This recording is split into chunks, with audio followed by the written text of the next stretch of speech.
Hey, it's your man StyleCon. Just starting this cigar up.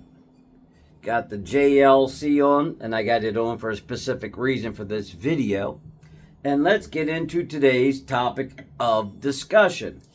And that will be the holy trinity of wristwatches is a lie. It's no longer relevant. And I'm going to give you some brief examples of why it is no longer relevant. Now, you like whatever watches you like. You have your holy grail, and I get it. I would not sit here and bash you for liking what you like. But the holy trinity of Patek and Vacheron and Audemars, it's done, and it has been done. And I will give you the reason why it is no longer in existence. Now, obviously, you got people out there, and I'm not trying to change your mind. The devil will say, no, oh, StyleCon, you're full of shit. You don't know what you're talking about.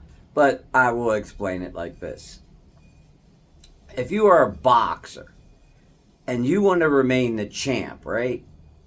What you have to do is defeat all competitors. Anybody coming in front of you, you have to defeat them. I don't care if it's boxing, if it's UFC. You in order to stay on top, where you retire if anybody out there follows boxing. I'm not the biggest Floyd Mayweather fan, but guess what? When he retired, he was undefeated. There was nobody could say that they beat him. Didn't happen. He's undefeated. Now with brands like AP and Vacheron and Audemars, guess what? They have been defeated. There are other brands. I have this watch on for a reason. The JLC. You can look this up if you like. JLC has provided all three of these brands with movements at one time or another. So why isn't this considered one of the holy trinities? Because guess what? They got their movements. It's like you guys, if you're going to somebody that's supposed to be lower than you, but that's what we watch collectors put these people in. We put these brands in a hierarchy. And with that hierarchy, comes responsibility. If you are the champ, you got to put in the work to be the champ. If you are a boxer and you see this young, hungry person come on, I use the Rocky movies, Clubber Lang, Rocky, he got soft a little bit, and guess what? Clubber Lang cleaned his clock in the Rocky movie. He is like, okay, I'm hungry. Rocky wasn't hungry. He beat him. Now, in all Rocky movies, he comes back and he wins. But in the world of watches, there have been brands that have just overtaken them. So when people tell me Holy Trinity, what brands are you talking about? I know the three that are considered Holy Trinity, but I know if price was no object and you could afford whatever watch you want, you're telling me the average watch collector would go, I will take that Patek over an FP Journe. I gotta be honest, I'd rather have the FP Journe. It's just a way better watch. I want that Audemars Piguet. But guess what? I can get myself a Gruber 4C. Huh? The Vacheron. Guess what? I'll take that over an MB&F. The average person where money is no object would not take the Holy Trinity over any of these three brands. And there's others out there. You got Roger Smith. Some people might even say, I'll take a Richard Mille over any of these three brands.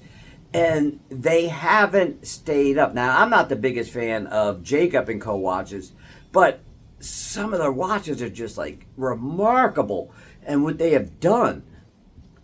So you're telling me if money was no object, you take a boring ass Nautilus, which is nothing wrong with that, pardon the pig, over Jacob & Co. Now, I'm not saying they're the greatest watches in the world, But when you want to be the champ and you're fighting to stay the champ, guess what? You have to come out with new technology. I'm not saying go as far as Jacob and Co. But, you know, the FP Jorns, the Gruber Forces of the world. MB&Fs. I was just watching a Teddy Boldasar video where he went to Max's place of business.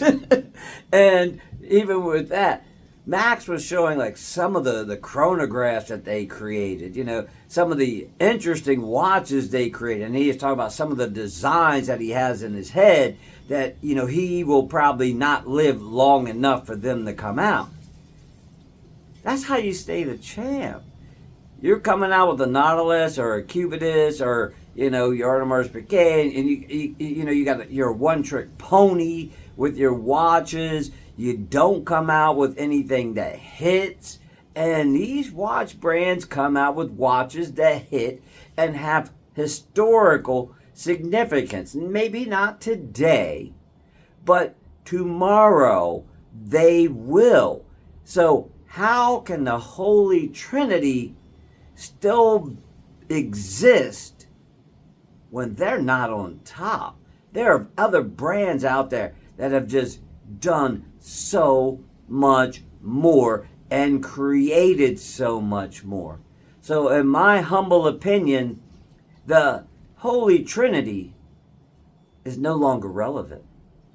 On that note, thank you for taking the time out of your video, good Lord, I'd be screwing up, you know that, your day to watch my video. If you have any questions or comments, as usual, leave them down below, and I will check you out in the next video.